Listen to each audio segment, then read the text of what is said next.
Oh, yeah. All right, it's working. Oh, yeah. It says it started.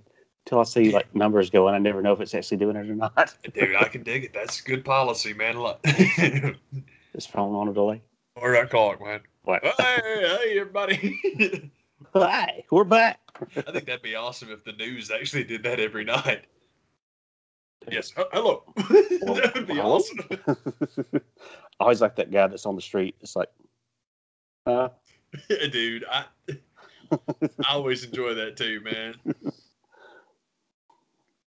Yes, we're here at so and so. What's such? I always like them. They just burst into action. Do what now? Do huh? Whoa! I'm on the air right now. I don't believe you. I don't give a damn what they're gonna say. Huh? Well, hello. I don't believe you is one of my stupid little throwaway jokes. One of my favorite stupid little throwaway jokes from Anchorman. I'm on the air right now. I don't believe you. I don't believe you.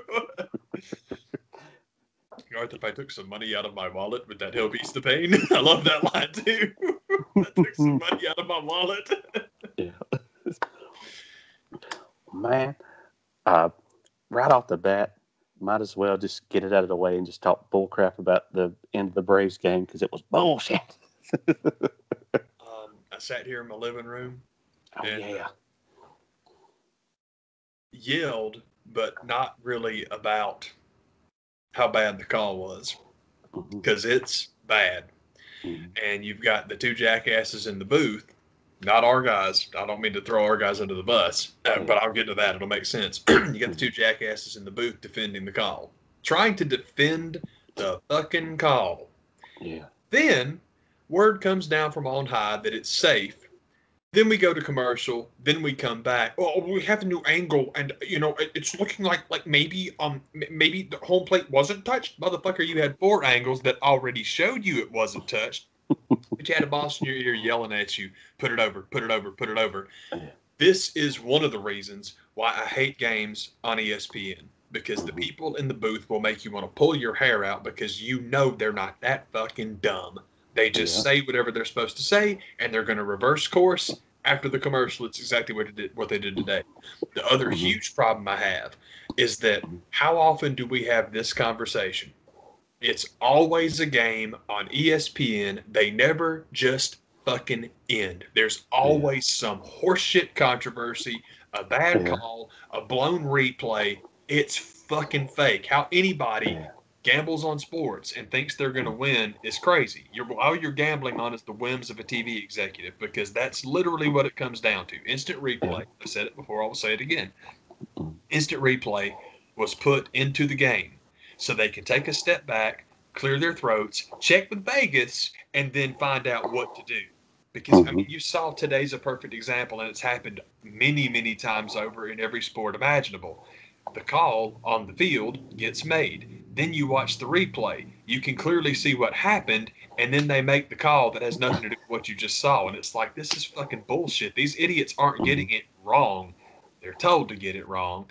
And it makes perfect sense. I mean, it's just, and especially, I was telling my mom, we were watching the game together, and I said, this also makes sense that they would do it in Atlanta.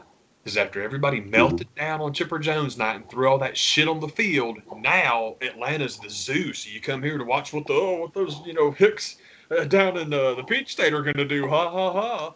So I hate that stuff. But mainly, it's as bad as the call was. It's one game, whatever. But the bigger problem I have is that you can't trust anything that's on ESPN. You just can't, because it's just made for TV. Bullshit. They put on their Mickey Mouse trousers, and they do it all the time. And it's not once a week. It's not once per sport. It's every game, all the time, forever. You find me anything that is coming down to it in the fourth quarter, and you're sitting there almost at the 10 o'clock hour that doesn't bleed over to 10:15. They do it every single fucking time, because the Nielsen's are talked on 15-minute intervals. And if you spend this time, or if you've turned over and you've caught this big controversial moment, here we go, it spikes your rating. I hate those guys. I'm sure I've made it very clear, and there's lots of other better reasons to hate ESPN. But the fact that shit's not real, never has been. You'll get more competition. I do. You get more legitimate competition turning on 2K and going back and forth. Basically, once a team gets a 10-point lead, switch over and play the other one because you never know how it's going to go. But that's it. That's more legitimate competition than anything they run on ESPN because we got sponsors to please.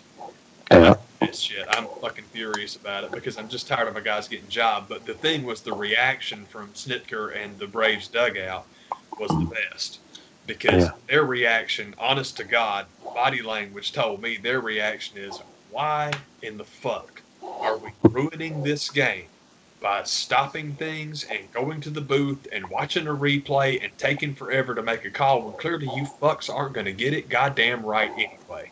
Yeah. And the answer is gambling, but it's ridiculous, man. But anyway, that was something funny that happened the other day. I heard Jackass on the radio here in town talking about, first time in like 5 years, I watched a baseball game. Wasn't postseason, wasn't the World Series. I watched a baseball game, and it was pretty enjoyable. And I'm like, oh, so that means that CBS is bidding for baseball contracts now, doesn't it? See, that's what I think is so cute about people on the radio is they think they're so fucking smart. Y'all are transparent as shit. That's the easiest thing in the world to figure out because CBS open-ass craps on everything they don't have a contract for. But Yeah. you're all doughy-eyed over the NCAA tournament, wonder why. Guess what network was running it? You do the same thing for the NFL because everyone does it for the NFL. And now all of a sudden you got nice thing to say about baseball. Ooh, I bet that contract's up, and that's exactly what's going on. It's Fox, and they want to knock heads with Fox for the baseball contract. Now let's talk about why. Is baseball more popular than it's ever been? No. Is baseball more popular than the NFL? No, not yet, but it's gonna be. You want to know why? Tell you why. All of Tony Kornheiser's basically holding the table down to hide his erection over legalized gambling. Think about what that's going to do for Roger Goodell in the NFL, Mike. Think about what that's going to do for the NFL. Yeah, people are going to bet on football. They always have. They always will. But the ultimate betting sports on this planet are these three: boxing, baseball, soccer. ESPN is already running ads for MLS. Starts back in 5 days, guys. We've got the MLS contract. Did you know we're running MLS? Major League Soccer, we're running it. We have it. It's like, yeah, that's why you guys went in the fucking war to get that contract. And now CBS is moving into baseball because more so than any other sport, baseball is the gambling man's sport. You sit in freaking bleachers and bet on pitches. Yeah. People bet on everything. There's a reason that it was as popular as it was back in the day. It wasn't the national pastime for nothing. The national pastime is never going to be a sport. Gambling is the national pastime. Especially when they allow it to be done there in the stadium on your phone or whatever device you rent from the facility. Exactly, and that's exactly my point, is that the networks know they better get their asses in now. It's one of the reasons, the big push for like boxing was played off like, well, we're trying to get more live sporting events because the live stuff, people have to tune into the live sporting events. Fucking liar. That's like, well, we can't go to Afghanistan for oil. No blood for oil. You and I talked about it at the time, and I'm still very proudly standing by my conspiracy theory. Don't nobody give a good goddamn about oil in Afghanistan. You know what they have or used to have in abundance in Afghanistan? That is the world's reservoir for poppies. You know what you turn poppies into? Well, I'll help you out with the timeline. That was 2001. We didn't know what an opioid crisis was. We didn't know who the Sacklers were. We knew what, OxyContin was, but not on the level we know it to now. And that's the whole point. It's like, keep talking about oil. That's not what we went there for. We went there because legalized opium, which is really, that's a friendly way to describe those medications. I know because there's opium, then there's oxy, and then I can't think for nothing. There's one that's like super mega Jesus Christ. It's beyond OxyContin, and I know I should know it, but I can't remember what it's called. But anyway, there's in that class, there's oxy and hydrocodone, right there next to neck, and you have Methadone was the, you know, it's another issue with that one, but still, it all six one half done the other Yeah, it's when all it comes to that drug hit class. it's all hitting the same part of the brain. And it's like I know I should know what it's called, man. I'm sorry I don't remember, but still, I've gotten way sidetracked because But this was all and about instant replay. hydrocodone's under many names. There's Lorcet, Vicodin, uh, Yeah, Lortab. It's so many different things that are all depending on how much you're getting. So it gets different names. So that's why we can start a new brand name and make I even more of the money. I got you. I got Yeah. you, man. Makes sense, dude. But I know I should. You're right. I know that it's in what you're talking about. But I saw a breakdown one time that was explaining that OxyContin is like there's Fentanyl's the new drug of choice in a lot of those classes too. fentanyl might be the one. That sounds right. Mm-hmm. I think that is what it is. 'Cause I knew it was like that. I knew it was like when I hear it again, I'll know it. But the description that I read of it was that there is pure black tar heroin. There is opium. Mm-hmm. OxyContin is like 200 times stronger than opium.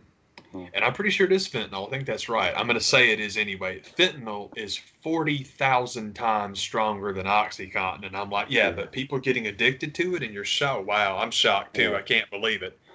And Fuck I, out of I here.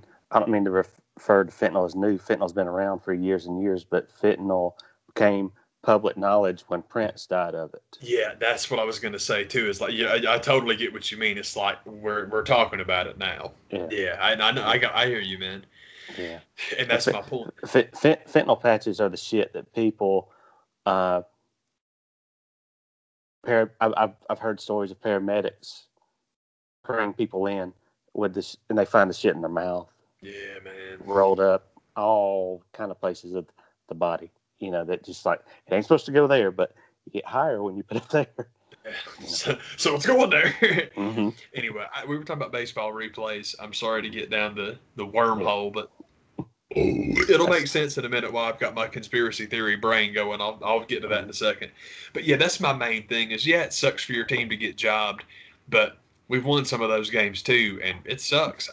Anything to do with ESPN, anything to do with national television, it's just not worth watching the sport, man, because it's just not real. And I know none of it's real, but that's my point is that the TV theatrics will just wear you out. It's like, this is so fucking boring. Get on with it, especially when people whine and complain about how long baseball games take, which, interestingly enough, haven't heard anybody bitch about that lately, have you?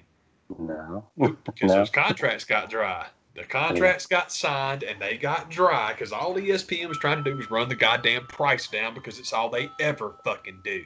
And that's, I guess, again, that's my thing, and that's just me being the prick that I am. But God damn it, I get so fucking sick of people talking down to all of us like we all know what the fuck you are doing. It's America. It's a capitalist country. You are going to do what affects your bottom line the most positively for you. We all get it. It's okay. It's all good. If you don't think, it's the problem that I've got is if you don't think anything is wrong with being an absolute drop dead bastard, but in the name of the bottom line, cool, because everybody's already knowing that you're doing it and no one's mad at you and everyone's moving on with it, but you've got this weird little like resentful or remorseful, oh, well, but I don't want to be the bad guy. Well, you fucking are. You are. If you win at capitalism, you're the fucking bad guy. There's no two ways about that. That's that. It's the thing. It reminds me. Transition. It's the only thing left to make fun of is making money in the business world. Dude, there is no way to make money in a cutthroat world by being nice. It's okay. Don't try and be the fucking nice guy. We know you're not. It's okay. It's totally okay, man. Embrace what you are. Everybody wants to be the goddamn Wolf of Wall Street now, where you get your goddamn dick sucked by Hollywood, and then it's like, okay, cool, but I guess what I'm trying to say is, don't try to be the good guy too. Bruce Wayne is a fucking piece of paper. He's drawn on paper for a fucking reason, and Mark Waid got him right because rich assholes that think their way is the only way are a real fucking thing, and they wind up having TV shows about them made on Netflix, or they wind up as Bruce Wayne. I got way sidetracked on that stuff. I'm sorry about that, but yeah, that's my whole thing. Is like you want to be Big Daddy ass kicker capitalist man. But I don't want people to say mean things. Well, fuck you, man. You can't have it both fucking ways because you can be Mr. Ass Kicker, man. You're a fucking dick. That's the only way to succeed. Go right ahead. Knock your fucking self out. The problem with capitalism is not that you have to be a cunt stain to succeed in it. The problem is that those of us that have no interest in playing there get swallowed. That's why we fucking hate you. Keep your goddamn money and your fucking fake tittied, whores that you buy with it. All that's fine. That's the world you want.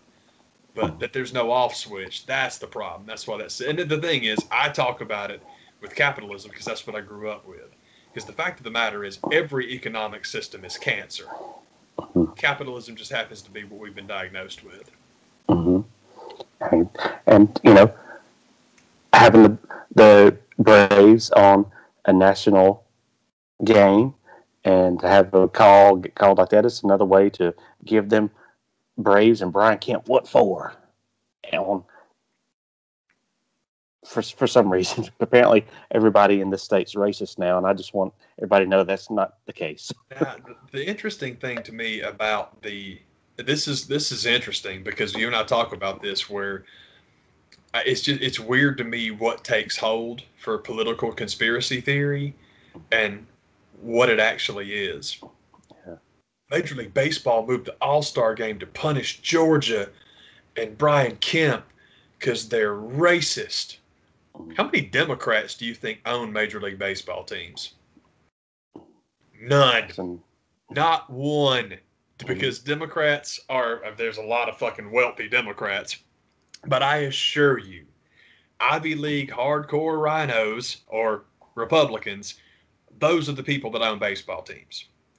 You are taking the All-Star game out of Atlanta because you want people to think that you are punishing Georgia because Brian Kemp's a jerk. Now, you're punishing Georgia because they sent 2 goddamn Democrats to the fucking Senate. Again, it drives me crazy. This will tie into what we're going to talk about later. But I'm so glad to not be following this shit anymore because they're all just such fucking losers. The one positive thing, I've said this probably before, maybe not on here. The one positive thing that I have gleaned, if you will, from the news lately, because I just don't really follow it that much. But every now and again, I have to check in with the Young Turks because listening to Anna Kasparian weep over the fact that it was not Bernie Sanders, but Elizabeth Warren that's showing all of the squad how to fucking survive. It's not Bernie. Don't do it Bernie's way because Bernie's real cool because the guy that created Seinfeld can play him on SNL. Can't do that with AOC. Can't do that with Elizabeth Warren. If you are going to play the game, you better play it. So all the shit that Elizabeth Warren's taking for, well, she's just such a sellout to the center. She's just a centrist. She's gone to the center. Took the fucking squad with her too, didn't she? And I think it's hilarious because they all shit on Elizabeth Warren. And in Anna Kasparian's case, it's because she's a woman. Because Anna Kasparian is a very smart, politically minded woman. And you can't have, in my experience, you can't have 2 of those in the same room because they are literally hardwired at some point in their education to fucking hate each other. I don't understand it. I don't get it. But how many intelligent people do you know that would absolutely chew Hillary Clinton's fucking face off if they could? Because I know lots. Yes. It's insane. It's an insane thing, but it happens. Anyway, Kasparian makes me nuts. I'll try to explain it quickly because I don't listen to the Turks anymore. Mainly because I'm tired of them begging for fucking money. I get it. You're independent, la-di-da. But you ain't as destitute as you pretend to be either. You guys are okay. You're not nearly as desperate for money as you act like you might be now, though, because you did lose the golden ticket, Donnie T. In that regard, they're like MSNBC, and they still bring him up all the fucking time. And I guess that's the main reason I stopped watching, because I'm like, he ain't the fucking president anymore. I don't need to hear about him. And you guys don't need to talk about him. But you talk about him because he's good for the bottom line, so fuck you. And that's, I hate that shit. I've had enough of that junk. Excuse me. Sorry, got sidetracked. Now I got to, man. Anyhow, the All-Star game thing, I'm with you. I just had a totally different reaction to that. I'm like, no, no, no. Yeah. This is Republicans setting the fucking bear trap because they look at what these Democrats are up to. What fucking Democrats? They won the Senate. What the goddamn fuck else do they have in this state? Especially the legislature. You know, that body that just voted to take all the power away from Brad Raffensperger, who is a fucking Republican, and give it Mm-hmm. to themselves because they're mad at him for talking shit about Herr Trump. I'm like, dude, the legislature is everything. Georgia's legislature is still red as a fucking baboon's, bare ass. So again, Mm-hmm. talk to me about how it's the Democrats socking at the people. Bull fucking shit. You can't find two Democrats in Georgia because the only two we got are both in D.C. It's like, get Yeah. out of here, man. It's like, no, no, no. Well, but Fulton County, yeah, Fulton County. You know, the economic center of the entire state, run by Democrats front to back. But by all means, tell me how Democrats are anti-big business. Fuck out of here, man.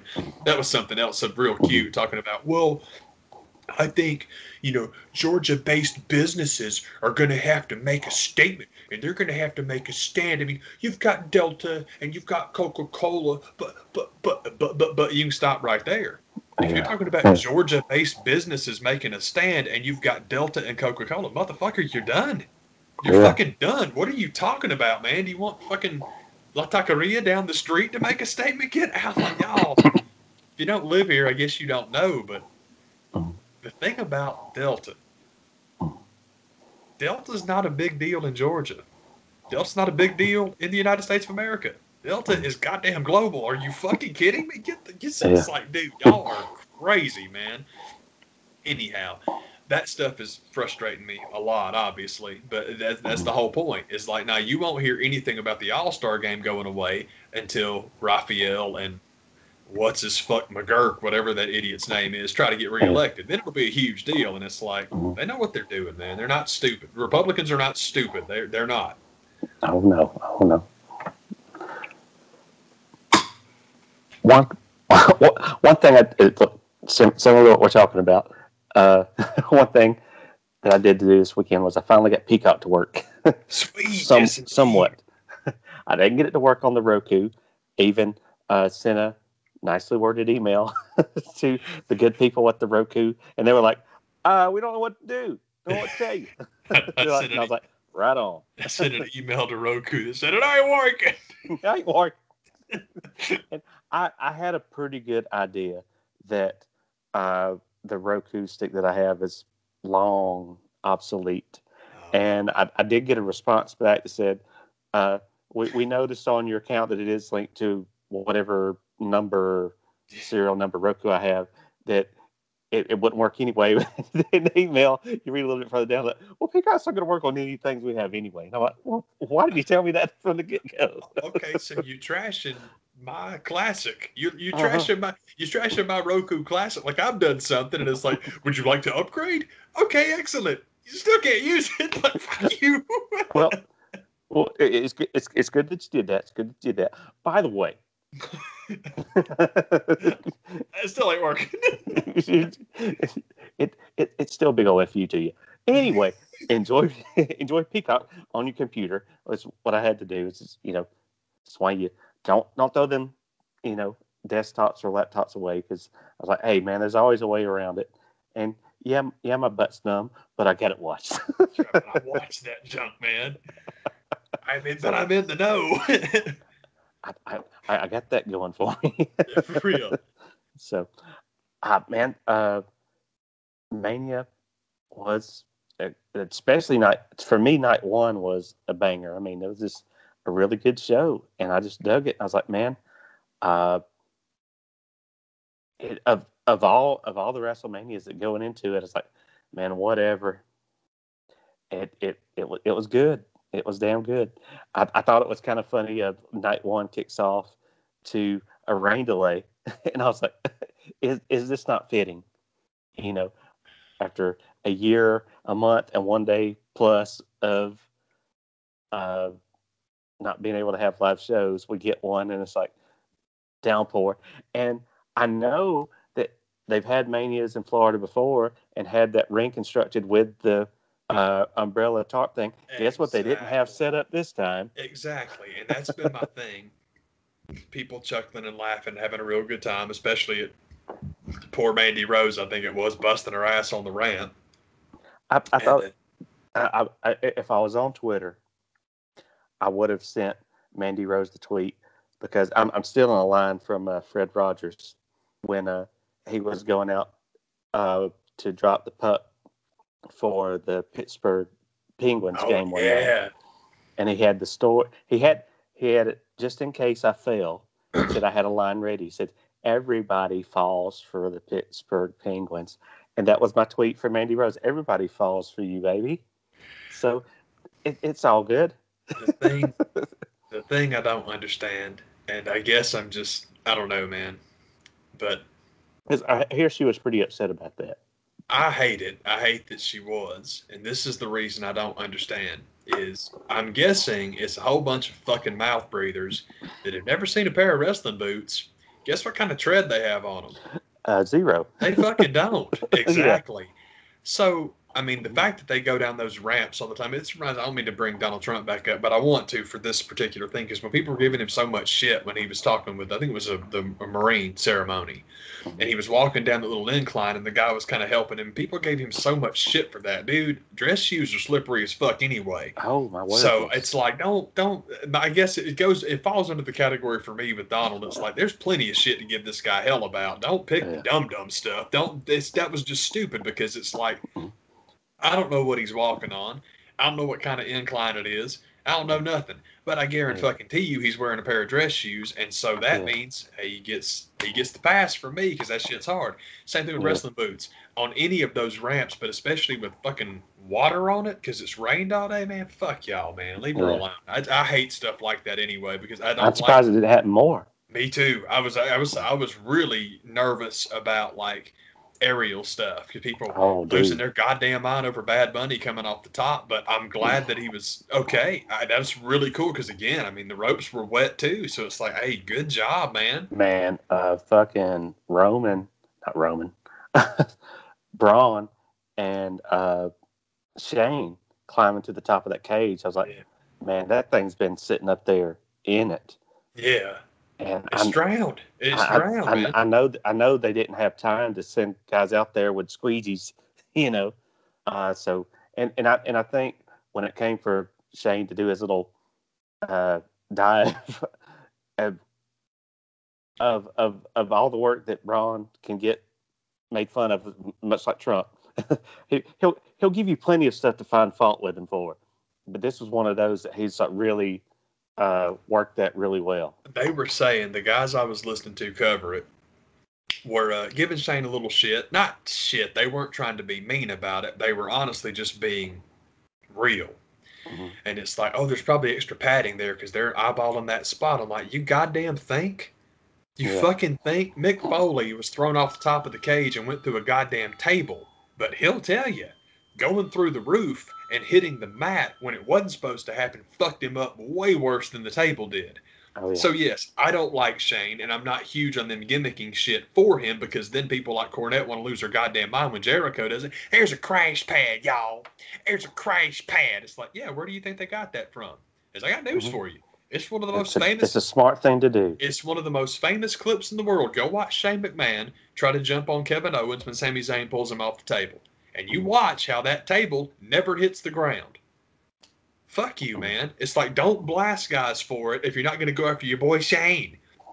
But I say good on Shane, because now everybody can do it. Now everybody can do logical shit, but also, like the point that you're making, there's a spot you have to hit. Braun did great getting him there. He really did. Shane did a good job taking the bump. They really did. That was nice. But I will say, this is so stupid. I really mean this lovingly and joke, because I hate Shane McMahon, but you're right about what you're saying about him. And I didn't mean this as a joke, but I was talking about Mandy Rose and like wrestling boots, man. Dude, if you're going to have that fucking cage up in the roof getting rained on the whole time, at least it's the guy that wrestles in work boots and the guy that wrestles in Jordans. So they got some tread. At least they got some tread on what they're wearing, man. We thought this ahead. Right, man, we're smart. We knew what we were doing. But that's the whole thing. People like my guys in England were like just Oh my God, it's raining. Ha ha ha. It's so funny. It's like, motherfucker, y'all live in England. I know you know about daily rain. Guess what happens in Florida every day of the world for about Yeah. 15 minutes, but it happens, you know? Yeah. Yeah. And it's, man, this was talking about, that's the one thing that they didn't do. And Brian Zane made this point. Every baseball game, football game, or rain delay, film the lights. Show how hard that shit was coming out because it was pouring. Absolutely. Yeah, you're totally right. Because it wasn't like just a little trickle. It was like, no. And again, people are saying, I can't believe they're like shutting down a wrestling show for rain. They didn't shut it down for rain. It's lightning, you fucking idiot. Yeah, And that's the number one. Yeah, people don't seem to understand that. And here's what they don't understand. Well, I ain't never seen them shut down a football game for a little bit of rain. Well, you ain't watched enough of it, because I'm here to tell you something. When it's raining, yeah, you can play football in the rain, but as soon as lightning is on the radar, the motherfuckers are in the locker room. And it's because it is one of the only things in the whole wide world that NFL owners cannot get insurance on. If someone is struck by lightning and killed, they will own your fucking team. You have basically carte blanche. You can go out and shoot somebody, but don't let God hit them with a bolt of lightning, because ain't nobody going to insure against that. Hell no, man. Yeah, dude. So, yeah, I'm totally with you. And it's like, when they said they were shutting down, I'm like, well, it's got to be lightning. And then, of course, it was. And I'm like, all right, that's cool, man. On the subject, though, giving credit where it's due. A lot of people were talking about how cute they thought Michael Cole's Wrestlemania line was. That was funny. It's like, oh shit, go on, Mike, that's cool. But something I heard was that when they were just kind of going to the backstage and people were just riffing and kind of just, hey, fill time, la-di-da. Apparently, it was fucking great, which is awesome because it wasn't scripted. Like a Saturday night's main event. Yeah, everybody's just like kicking it. It's like no scripts. They were cutting promos for night 2 on night 1. Dude, that's so cool. Man, that does sound cool. I bet they did kill that, man. So, as we've talked about it, man, there's a couple of people in WWE that get to write their own shit, and there's some people that sprinkle in wonderful bits of originality. For example, Sami Zayn's dance, when that shit was so awesome. Because, who was it? It was Logan Paul was coming down to the ring. And it's man, Logan Paul, wow, la-di-da. They didn't leave the camera on him for nothing because Sami Zayn was so great. They cut back to him, and I'm like, that shit is awesome. Yeah. And like what we're talking about with the thunderstorm, one of the things that was kind of awkward that nobody, I haven't heard anybody mention it, but I thought it's kind of weird. I'm watching the show, I'm like, what's going on here? You had, they made Samoa Joe and Michael Cole go out in their ponchos at the broadcast, like, this sucks. But like, for the first match, they had to do it standing out in front of the broadcast. I think the idea was I'm sure in that downpour, like, these chairs are ruined. And I guess part of it was, I don't know if they took those chairs and had to, dry them off, put some COVID spray on them, scrub them down, or if they just got them new ones, or what they did. But they had to do. I noticed it for the first match. It may have been longer than that, but they were standing there. Man, that's crazy, man. So that was a bit of a trip.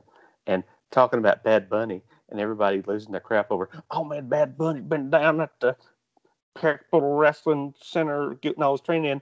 John Morrison did a Canadian Destroyer to himself through Bad Bunny's legs. Thank you. This reminds me of exactly what you and I were talking about with Kota Ibushi versus, I should remember the doll's name because it actually wrestles as a name. That's incredible to watch. Like you're talking about, man. It's the exact point you made about wrestling the broomstick. Everybody losing their fucking mind. Oh man, Bad Bunny had a Canadian Destroyer on the outside. It's like, you mean John Morrison slingshot pile drove himself? Credit where it's due, motherfuckers. It's like, that shit is everywhere. You can go watch it. And good old Bunny, all you do is fucking hold on, man. That's Morrison. Give Morrison the love for that because he deserves it. That shit was amazing because he is amazing. He was the one that did that. Of course. I'm like, y'all are nuts, man. Come on, dude. Like I said, I'm very glad he came off the top safely because with the ropes being wet, that's a concern for pros, much less people that don't do that. So good on him. But yeah, people are going nuts over the Canadian. First of all, Ricky goddamn Morton did a fucking Canadian Destroyer last year. Everybody can do that fucking move. It's the most, that's the thing. That's the one that everybody wants to do. It's what everybody can do. It's funny to me that it's literally a flippy floppy pile driver, but because we like that one. Okay. All right then. Well, you know, the Young Bucks just do that flippy floppy shit. You mean like the 450? Like the Phoenix? Because I fucking promise you, not everybody can do that. Everybody can do the fucking Canadian Destroyer. John Morrison can do it to himself. It's like, dude, like, come on, y'all. But also, I'm being mean. I don't mean to be mean to Bad Bunny. Good for him. And he had fun, apparently, and did really good. But the only problem I have with it is this is the best celebrity match ever. This Bad Bunny had the best celebrity match of all time. Motherfuckers, y'all just got done telling me that Pat McAfee did this. Yeah. Calm the fuck down. You can't do it every time. I'm not gonna believe you. I mean, dude, they can't all be the best. Yeah. Christ's sake. Good God. When it came, I heard the praise for Bad Bunny, and I was like, man, people saw something that I didn't see when it comes from praise to him. The praise goes to Miz and Morrison, who made the shit work. To a really, and Damian Priest was in there too, but I just thought he was getting way too much credit. And like you said, I love Damian Priest, but you're right. The guy's selling for him. That's the guys. This is Thunder Rosa and Britt Baker. Yeah. I mean, Britt was impressive, but she wasn't the only one there, man. Yeah, man. Hey, by the way, I did finally listen to the Thunder Rosa podcast, and it's funny and cool that, like, personality-wise, that is exactly what I expected her to be. She is just like this juiced up, like, live wire. I'm like, that's exactly what I hoped she would be like. It was cool, man. Yeah. It's funny to listen. It's funny to listen to Thunder Rosa do a podcast interview and then watch the William Regal shoot interview, because it's very cool. They're equally cool people, but totally different vibe. It's neat. So this is cool. Yeah. Yeah. Good tag team listens. I guess my one thing to say about night one that I was kind of with most everybody was the kick off the show with Drew and Bobby. And I've come a long way with Bobby. I like that guy a lot better than I used to. But still, I thought, what are you doing here? And with Drew not winning, I think part of that was just kind of like Vince and somebody on the writing staff being like, y'all think y'all got this called? We're going to screw up your prop bets on the draft games. That's my thing. I will never understand why people are dumb enough to bet on pro wrestling. In the same way that I'll never understand people bet on sports, because what you're talking about with owners looking on the internet to see what people are saying, sports owners, legitimate sports owners, that's what Vegas is for. And I'm here to tell you something, man. Although Major League Baseball, there's a sign in every locker room that you can't bet on baseball. Okay, don't talk to me about that sanctimonious shit and then get a big, sobby wet one for Pete Rose. Do you not want there to be betting on baseball, or do you want Pete in the Hall of Fame? Because you can't have both. That's what he got thrown. He didn't bet on his team to lose. I know he didn't. You're right. He didn't. But it doesn't say don't bet against your team. It says don't fucking bet. But the thing that I think is so cute about Major League Baseball clubhouses, they all have the sign, no betting, you can't bet, la-di-da. You won't find an owner's box in Major League Baseball that's got that sign in it. And if you think those cats don't get together and fucking increase their money on betting, you're just wrong. So the notion that Vince would not, of course, especially considering that at the end of the day, he's the one guy. He didn't even have to coordinate with anybody. He's not another owner to coordinate with. So it's like, yeah, dude, if he's wanting to screw up your bets, that's cool. The biggest complaint I heard about that match, because going into it, it was kind of neat, like on prediction shows and stuff, how many people were talking about how, man, I really don't know where they're going to go with this. And that's always cool. It's cool to be like, I love that, because it's like, man, they did a good job with this. But the one thing that I heard people say was that, excuse me, if you're going to have Bobby go over, breaking up the Hurt Business really doesn't make any sense. Well, I thought that's where they tipped their hat. Yeah, totally. That's why I kind of went, well, that's what they got to be what they're doing. Yeah, dude, because it's logical, but fuck logic. Vince doesn't know what the fuck that means. But the Hurt Locker, I keep wanting to come to Hurt Locker. The Hurt Business thing, I'll tell you my opinion. I could be wrong. Could be very wrong. But my thing with the Hurt Business is he put a faction of all black dudes together right around the time that hashtag BLM was a big deal. And Vince has no time for that because he's a fucking Republican piece of shit. So the idea of putting all the big scary black guys as bad guys on your TV appealed to it. Then people liked it, so he got rid of it.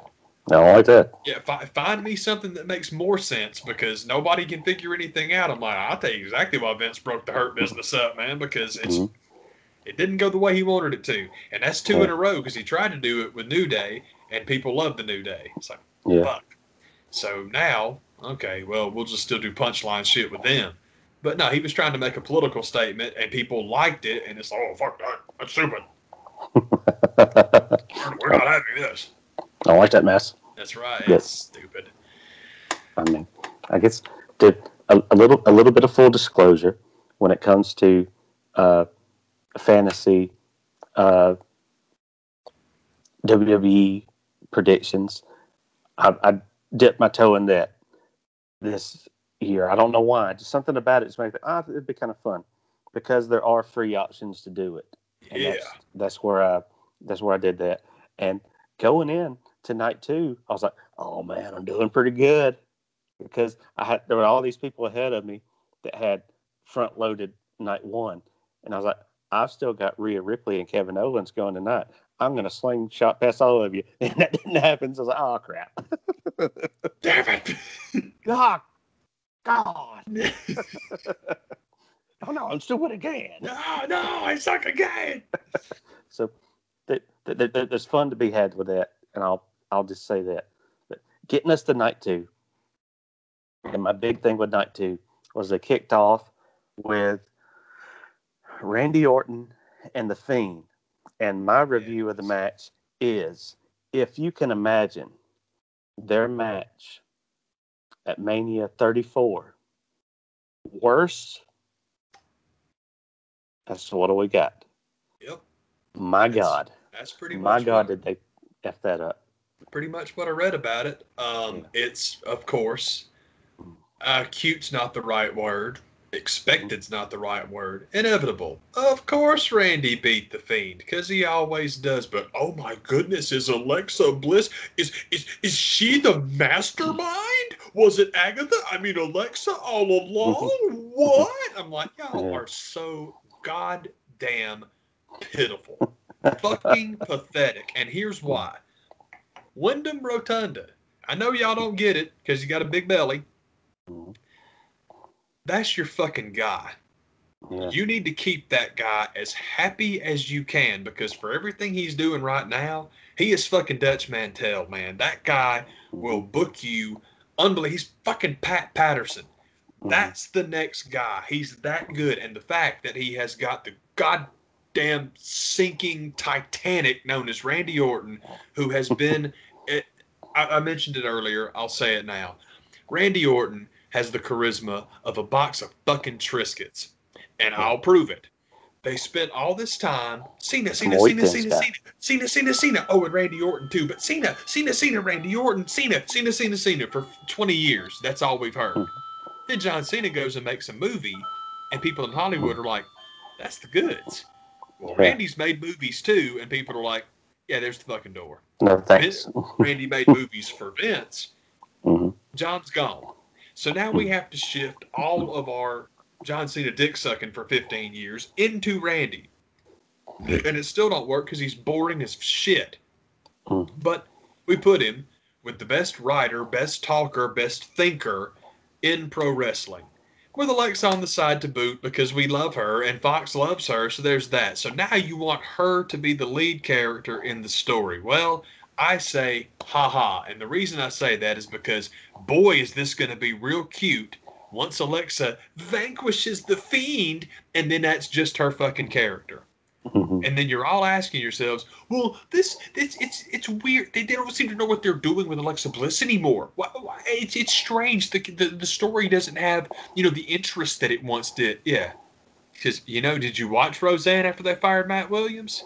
Bad shit happens when you fire creative. Simple as that. I will never understand. I hope that Bray Wyatt gets $1.5 million a year. I hope they've got him on the biggest fucking contract in the company because he deserves it. Because that guy can come up with shit nobody else can come up with, and he can sell shit nobody else can sell. Like we've said, we've proven it time and again. I don't like people's comparison. Well, he should have broken the Undertaker streak and become the new Undertaker. I'm cool with Bray Wyatt breaking the Undertaker streak. That would have been a cool story. Mm-hmm. I still believe that, like we were talking earlier about capitalism, Vince McMahon is a capitalist. And based on Vince McMahon being a capitalist, his decision was better than Bray Wyatt beating The Undertaker. But if you're going to book him, I would have loved it if Bray beat him. But Bray Wyatt was never going to be the new Undertaker. Bray Wyatt is the new Cactus Jack. He needs to be the scary, crazy dude that cuts the amazing promo that then the guy that's fighting him digs down and finds like new levels to ascend and to somehow beat him. But you got to make the monster before the monster can make anybody else. And boy, they skipped right the fuck over that part because Bray Wyatt several times. He never wins. Ever. Going all the way back. He didn't beat John Cena like he should have. He didn't beat The Undertaker like he could have. I'm okay with that. And again, like I said, the Lesnar thing, people still get so shitty and fucking mad about that. It's like, you do realize that domino was what led to the Fox deal. Mm-hmm. That was it. So people love to talk about, well, AEW is getting like 700,000 viewers, but SmackDown's still getting like 2 million. Yeah, that's network versus cable for you there, Hondo. Would you like proof? Look at what numbers Raw does. Network's a big fucking deal. Yeah. Everything about the Fox Network deal begins with Brock Lesnar beating The Undertaker. So I don't like it either. I'm not a Brock guy. I love The Undertaker. But again, Vince is a capitalist, and his bottom line is the only thing that matters. That means he freaking won. Great decision. Fantastic decision. Yeah, sorry, got sidetracked. But yes, the Randy Alexa Fiend, I'm glad it's over because, of course, once it ended, nobody said shit about Randy Orton. I'm like, welcome to his whole goddamn career. The guy's never done anything memorable at all. The only memorable thing in Randy Orton's career is a couple of RKOs and Triple H doing that. That's all anyone remembers because he's fucking useless. He's useless. His uncle had the dirt on Vince and Pat Patterson, so they, pushed Randy to the moon, and there's that.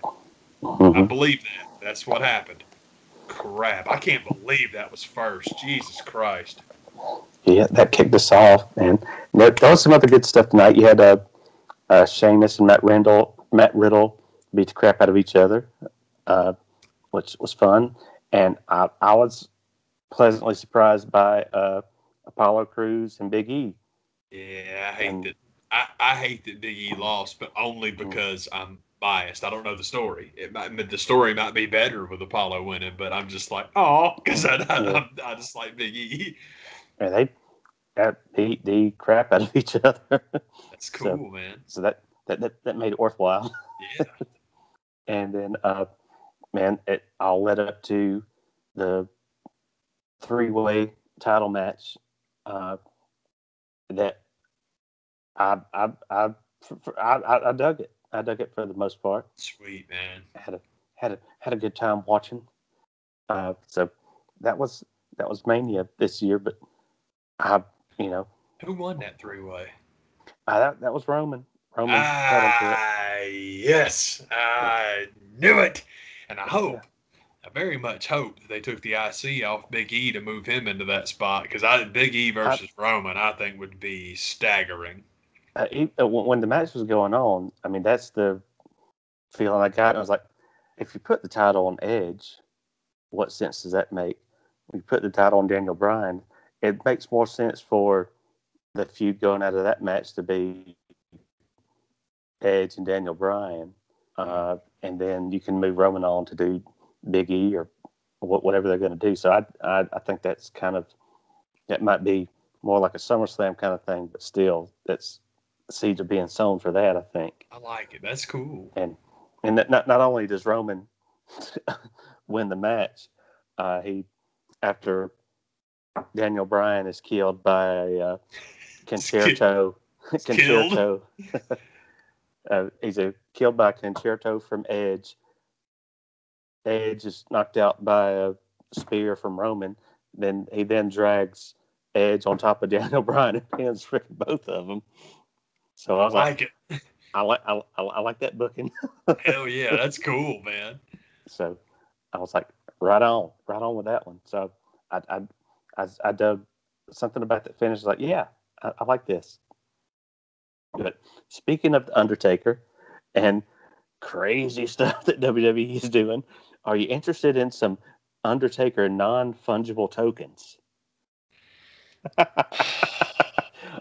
I've heard a little bit about this, and everything I've heard about it, to me, the more people try to explain it to me, the more crazy it gets. I don't understand cryptocurrency. I don't understand non-fungible tokens because I'm just like, what in the hell are you buying? I read the description one time of Bitcoin that I love it, absolutely love it. Because I had a friend explain Bitcoin to me, and he says, "Okay, imagine that by leaving your car idling 24 hours a day, you then are granted well, I can't remember what he said now, but it's something like you're granted stock in the Bounty Paper Towel Company that you can then exchange for heroin. Just complete nonsense. And I'm like, that sounds about right to me. But yeah, man, as soon as you know, that was the whole thing with the NBA. Oh, the NBA ratings, they're down. They're they're down. The NBA ratings are down. The finals ratings were down. You didn't talk about Game 6, did you? Speaking of which, I know I mentioned it before, but I'll do it again because I'm petty. I'm Petty LaBelle. Remember when Michael Jordan put his little documentary in movie theaters the day of Game 6? Yeah, Game 6 broadcast in China. You didn't hear about that shit, did you? That means Michael lost his goddamn shirt because he's a petty fucking bitch and fuck him. So I love it. But anyway, that's the point. You put the game back on in China, they made more money in that. Game 6 of the NBA final in China was about 4 times what the Super Bowl was. That's why nobody said a fucking word about it. But bitching and moaning about NBA ratings are down. They're in trouble. Ooh, they're in trouble. Then you find out about people buying fucking access to essentially YouTube clips that you can then trade with each other, but that one's yours and it's only yours. And it's like, what is this bullshit? And it made them like $250 million in a month. And I'm like, I don't get it. I'm glad I don't have to get it because I'm not interested, but good for you, NBA. Go on. So, yeah, they want $10,000 for this Undertaker bullshit. I'm like, oh, okay, y'all. All right. Have fun. So, you're not even telling me what clip of his I'm buying? Nope. Yeah, man. Seriously. And some of the ways I've heard it explained, it makes it sound like, okay, if I'm buying the rights to this clip that I can sell to be used or streamed or whatever, maybe I could see trying to charge somebody that. But then I've heard people say, well, the only people that make money off of it are the people in the clip. And I'm like, well, then that's even more asinine and crazy. I just do not understand it. And it seems perfect thing for WWE to go, well, throw our hat in that ring. Yeah, it sounds good to us. Let's do that. Yeah. Fuck off, man. So anyway, I thought that was just, it's hilarious enough that they're doing it, but then to advertise it. Yeah, for real. It's like, oh, not that we're doing it. We're going to let you know we're doing it. Like, Jesus Christ. You know those travel packages we couldn't sell for WrestleMania? Boy, do we have a deal for you. time to recoup. So, man, I could not believe getting that email. Like, what in the world is this? That's some sad shit, man. But we talked about it. You know, you've had to listen to my weird COVID conspiracy theory, and I'll stand by it. The old avenues of capitalism are fucking dead, and you needed a big distraction for people to not notice. So now we've got cryptocurrency blowing up, and it's like, whatever, man. Y'all have fun with that shit. That's cool. I guess it's just another one of those things that frustrates me. Like I was saying, I am not an active participant in the economy. I don't care for it. It's not my thing. I ain't trying to get rich off of anybody. But the point that with like mutual funds, Charles Schwab, DraftKings, and now cryptocurrency, 401ks even. Really, that's the best example. Nobody in this country gets to retire anymore. You and I've talked about it. That's the thing for our generation, is that our parents are the last people that will ever retire. No one else, you can't do it. But they're even brazen about it now, where they're telling you, like, you better develop a gambling addiction. Basically, your two avenues in America are opioid addiction that kills you, or gambling addiction that bankrupts you, and that's it. That's the only way you can do it, because again, like mutual funds, 401ks and shit like that, it's gambling. It's the stock market. That's all it is.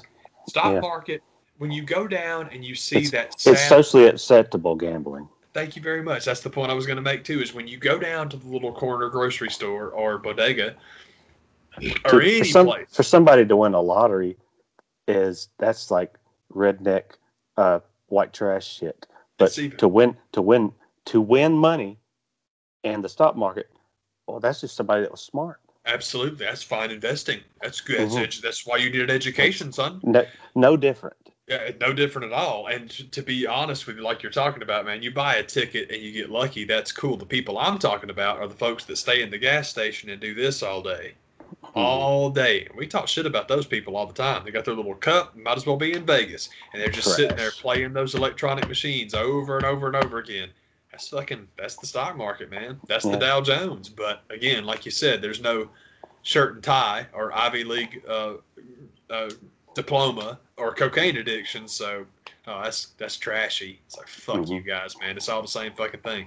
But that's the point. You cannot, we've talked about it before, and it's true. You cannot just work your job and earn enough money to even live, much less retire. It's that whole thing. People are like, well, the minimum wage is not. But no, minimum wage means minimum wage for a fucking reason. It says if you put in 40 hours anywhere, you can have a roof over your head and food in your belly. That's what a minimum wage was supposed to be. Is that what we have right now? It doesn't happen. And that's the point. It's like, that's the whole point. When they came, that term is not new. Minimum wage is not new. When they established that shit, it was exactly that. And we get away from it because you decide that, teenagers need to be in the workforce, but wait, do they need them? They don't have children. They don't have a family to support. So then you make that the new bottom rung, but you'll do it for anybody that's entry level. You'll do it for anybody that that stuff sucks, and it's scammy. And it's crappy. It's the same thing. A lot of people will still tell you, well, America went to hell when women joined the workforce. Dude, women joined the workforce because you could tax people twice as much then. And now that's the whole point. A single income family with kids, that's a rare fucking thing these days, man. You do not have. That didn't work that way. Because anyway, I'm being ridiculous. I don't know why I did this earlier too. I don't know why I've gotten. Well, I guess I'll talk about it in a second. Where my head's thinking about all this big stuff. But things like that make me crazy. But you're exactly right. The socially acceptable part, that's my thing. If you went to the gas station and saw the little old lady with her plastic cup doing this, you'd think, man, that's tragic. But when you see jackass Johnny McCokeface, getting rich off of the freaking Dow, we're supposed to celebrate. I'm with you. It's all the same shit. That's literally the same thing. Yeah. Excuse me. Somebody had more to start with. Getting richer is well, and the huge thing about the main thing about like stockbrokers and shit like that ain't their fucking money. That's your money. They bet with your money. Why do you fucking think in 2008 they bankrupted the whole shit? No. My money is invested in this thing falling over and going down the hill. And considering I'm in control of where it goes, of course I'm going to run the son of a bitch into the side of the fucking canal like I'm in the Suez. You know what I mean? Speaking of which, I read a hilarious joke about that. And there's a lot of jokes, and most of them are really stupid. But this one I thought was great. This one guy said, man, of all the lyrics from We Didn't Start the Fire that I was pretty sure we might need to be concerned about over the next couple of years, Trouble in the Suez is not the one I would have picked. That's a hilarious joke, man. So that is absolutely fantastic. So I love that joke. Yeah. Anyway, the thing that I've been doing, I've been watching lots of good TV lately. Thank goodness, because boy, I had a run there where, man, I was swinging and missing at everything. Like the stuff I watch. Like I know I've complained about Schitt's Creek, but it just didn't do it for me. And it seems like what I watched directly before that, it was the same thing. Like, man, it's not bad, but it's just not really my thing. But boy, the last two that I've looked at, have been fantastic. I think I mentioned on here before, so I won't go into a huge thing, but I did Unorthodox on Netflix, which is stellar. I finally finished it. That was the thing, was I was saying I haven't watched the fourth one because I'm concerned. There's this one character, Moisha, and I'm like, man, if Moisha does my girl wrong, I'm going to be bad. And I will say that it was very, very interesting how they handled it. They did a good job. That's a great show. And that particular storyline, what I was nervous about, what they wound up doing, I didn't see coming, and I was impressed. But the other thing that I've been on lately, and it's my man Aaron's fault, because Aaron and I were talking one night. We were watching just like YouTube clips and just shooting the shit. Because Aaron is, I've mentioned on here before, Aaron is my best friend's husband. And Aaron is one of the closest friends I have. He's an unbelievable guy. So whenever I hang out and drink this stuff, Aaron's nice. He'll listen to me talk bullshit. But he and I were talking about music one night, and somehow we stumbled on, we like instrumental stuff, you know? And we got talking about scores. And that led us to talking about the Trent Reznor, Atticus Ross tag team. And how everything they've done the music for has been real good. Like, the music is incredible. Like, God, this is so cool. And he mentioned Watchmen. I'm like, it took me a second. And then I realized in my head, I'm like, oh, I bet he means the show. And before I even finished that thought, it basically went in my head something like, oh, I bet he's talking about oh, shit, if Ross and Reznor did the music for that show, now I'm going to have to watch the show. And interestingly enough, right after I had this epiphany that, damn, now I got to watch Watchmen. Because the whole thing was, comic books, anything. If Alan Moore's not involved, I don't give a fuck. I'm totally cool with it's okay, no problem. But Trent Reznor, I love Alan Moore, but Trent Reznor outranks Alan Moore. And so I'm like, well, okay, I'll think about it. And not a week later did I walk into the local Target, and they have it for like $22. And I'm like, well, that's a sign and a half right there, man. So get this thing and check it out. So I've been watching the HBO version of Watchmen. And I'm 5 episodes in. I don't know if it's 8 or 9. I haven't looked ahead yet. But it's great.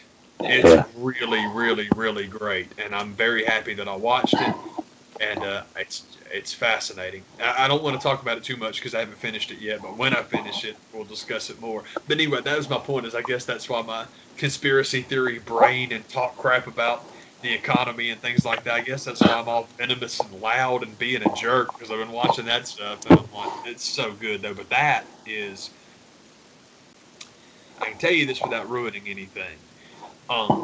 It is definitely a sequel, but that's a sequel to the book, 100%. And there's a couple of things that happen in it where you're like, oh yes, that's what this is. The only other thing that I will tell you, I won't ruin. I'm sorry. Have you watched it yet? No, I've heard nothing but good stuff about it, but I haven't seen it myself. Good, because the reason I'm asking is it is real good. I loved it, but I don't want to ruin stuff. And this won't, because I won't give you the character name. But Jean Smart shows up in it, and Jean Smart, I remember from Designing Women, and it seemed like when I was watching her, I'm like, man, she was in something else where she was fantastic. I don't remember what it was. And it turns out it's Frasier. I had just forgotten that that's what it was. But Jean Smart, who she's playing and how she plays it is sick. So good. So good, man. But I was very, very impressed with the first episode. I'm like, okay, right on. And the second episode, I'm like, oh yeah, I'm into this. Then the third episode is the Jean Smart episode. And I'm like, I can't wait. I love it. It's real good, man.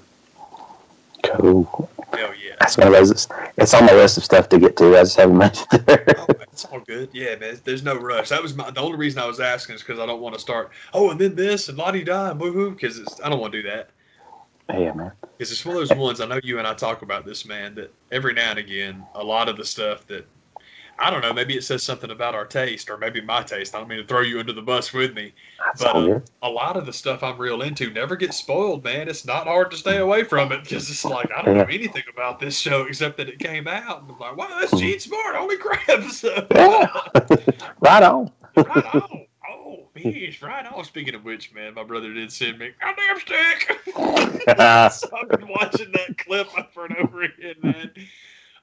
What's my other clip I've been watching? Oh my God, my brother was telling me, he was over earlier this week, and we were talking about the movie I Love You, Man, because my brother is hot and cold on Paul Rudd. I've come a long way with Paul Rudd. I really quite like him now, and it's stupid, but it's the freaking. What did it for me with him, man, is that picture, the Halloween picture of him and his daughter going around, his little daughter going around eating candy. And she's decked out full on Evangeline Lilly Wasp. She has gone Halloween trick-or-treating as the Wasp. She's the only kid in the country that can go as the Wasp and literally be next to Ant-Man while she's trick-or-treating. But he didn't go as Ant-Man. He was Weird Al. I absolutely love that. I love that so much. I'm like, okay, I had this guy completely wrong. I love this guy now, so he's my boy. Yeah. We're split on that guy, and both of us absolutely detest Jason Segel. He saw the movie I Love You, Man, and he's like, it's quite good. You should watch it. And he said, there's just one thing in particular you need to see. So we're watching it, and it's really cool. It's them at the Rush concert being ridiculous. And so he's talking about Paul Rudd playing the air bass. How he's always talking about being a bass player. He just always does it like this. He's got Rashida Jones over at his house, and he's talking to her about how the greatest band of all time. And he's all like, yeah, it's good, isn't it? It's all right. He's just told her that he's a bass player. And she's literally like, do you always play it that high?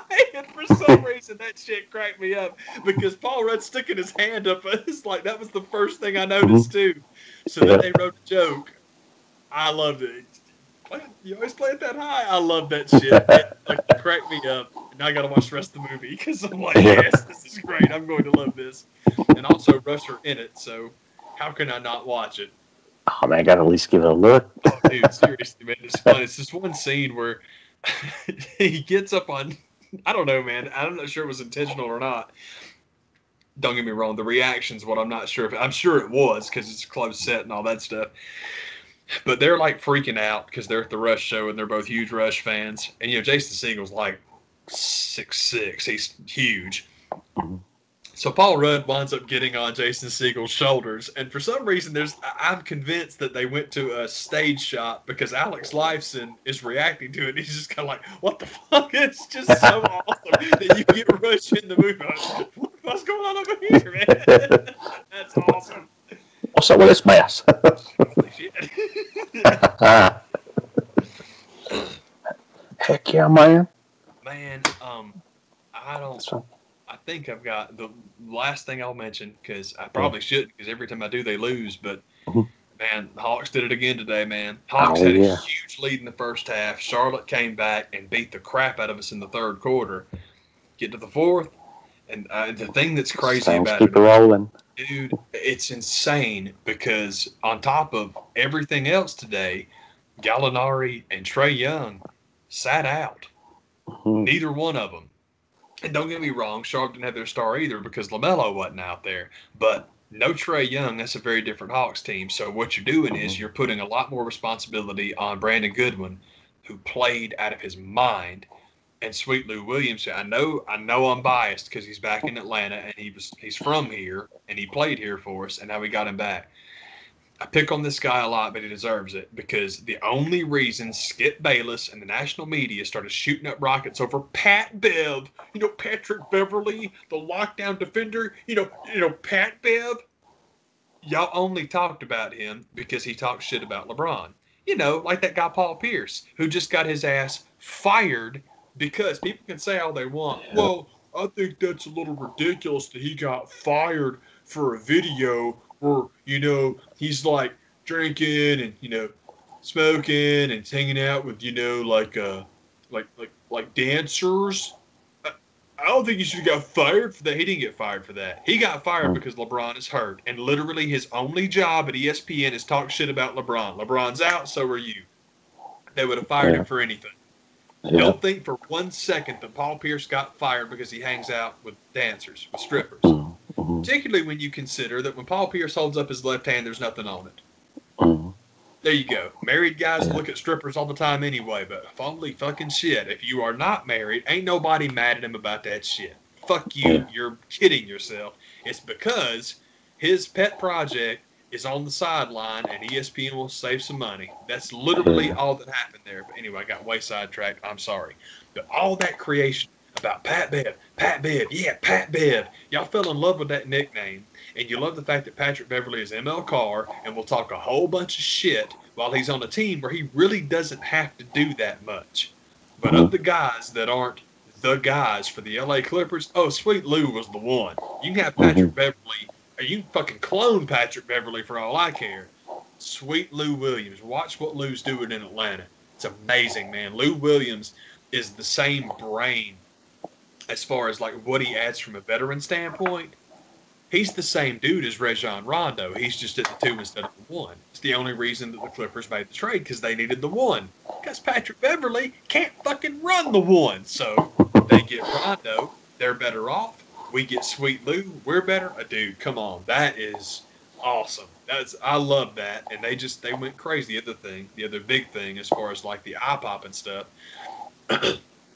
Bogey went for 32 today, man.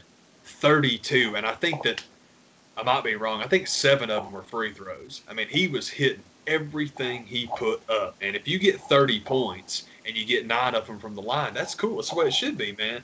But you go over 30 and you got 7 free throws, that's unbelievable. It was awesome. It was so much fun. Because, again, huge lead. Then they chipped it away. And then it became Nate time. Because apparently Nate Robinson's got 4 letters in his name for a reason, man. You get to that fourth quarter, man. Those Hawks are rough.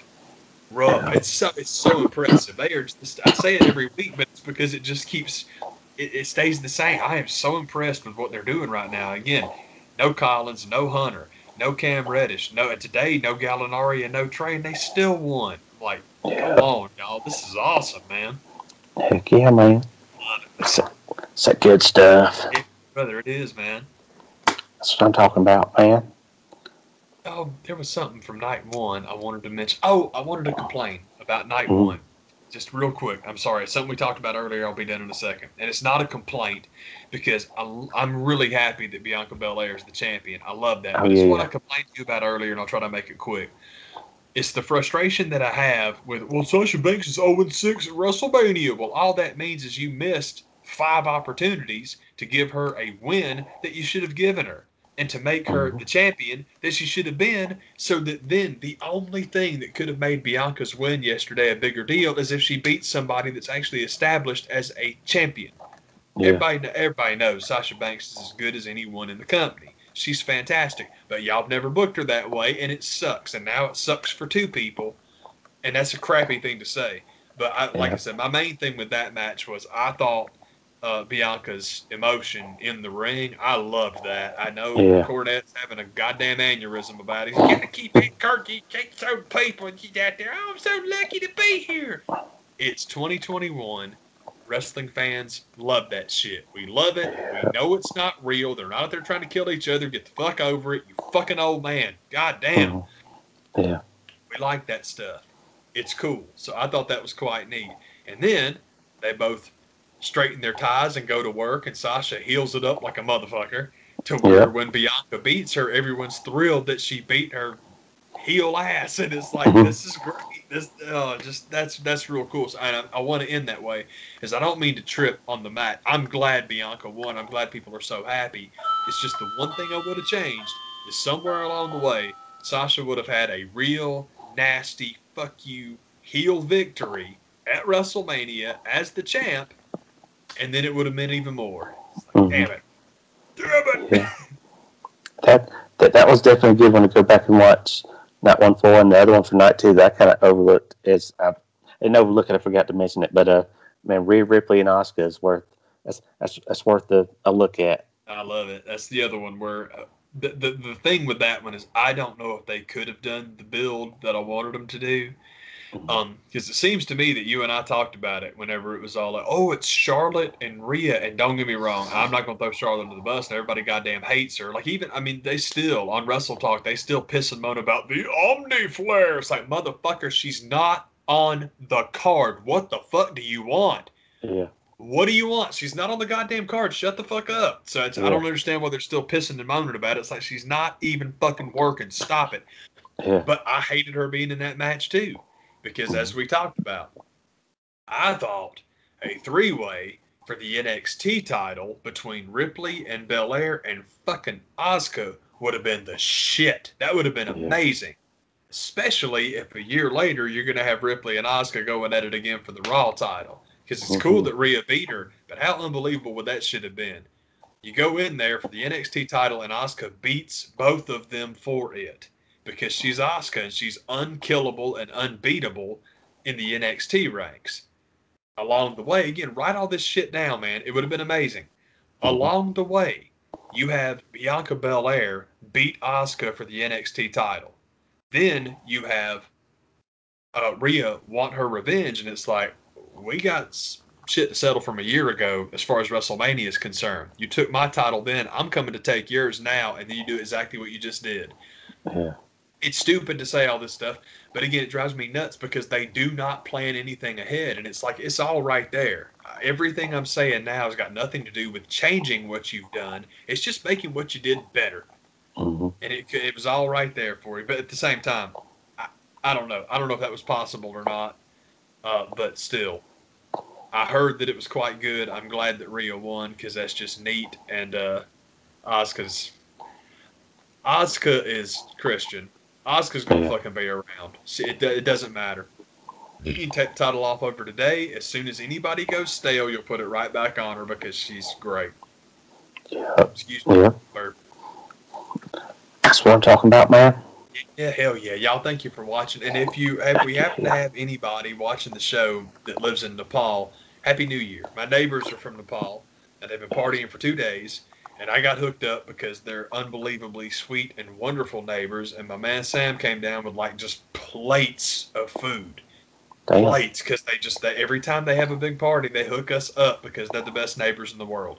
But I learned that today is the New Year in Nepal. So Happy New Year, Nepal! If anybody's watching. Happy New Year. Yeah, it worked out great for me. Heck yeah, man. That's what's all good. Oh yeah, I'll take it easy. All right. Bye.